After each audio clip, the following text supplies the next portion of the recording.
খবরদার, তোর মতোই নিকৃষ্ট ছেলের অভাব হতে পারি না। যখন থেকে এই ইউনিফর্ম পরেছি তোদেরকে খুব ভালো করে চিনি।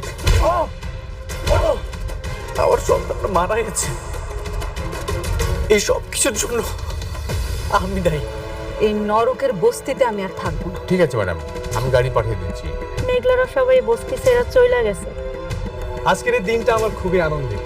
আজকে থেকে তোমরা দেখবা নতুন রূপে এক শালী মাসুদ। আসসালামু আলাইকুম বন্ধুরা, আজ আমরা জানব গরিবের ঘরের রাজপুত্র নাটকের ৪৯তম পর্বে কি কি চমকপ্রদ ঘটনা ঘটতে পারে। আগের পর্বের টানটান উত্তেজনার পর এবার রাজপুত্রের জীবনে আসে নতুন এক মোড়। দীর্ঘদিনের লুকানো একটি সত্য ধীরে ধীরে সবার সামনে প্রকাশ হতে শুরু করে।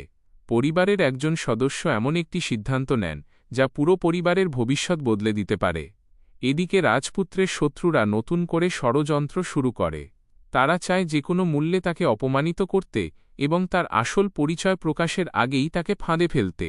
কিন্তু রাজপুত্র নিজের বুদ্ধি, সাহস এবং ধৈর্যের মাধ্যমে পরিস্থিতি সামাল দেওয়ার চেষ্টা করে।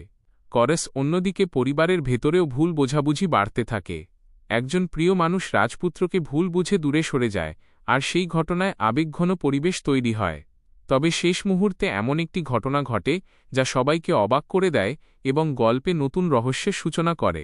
পর্ব ৪৯ থাকছে আবেগ, রহস্য, পারিবারিক দ্বন্দ্ব এবং একাধিক বড় চমক, যা পরবর্তী পর্বের জন্য দর্শকদের আগ্রহ আরও বাড়িয়ে দেবে।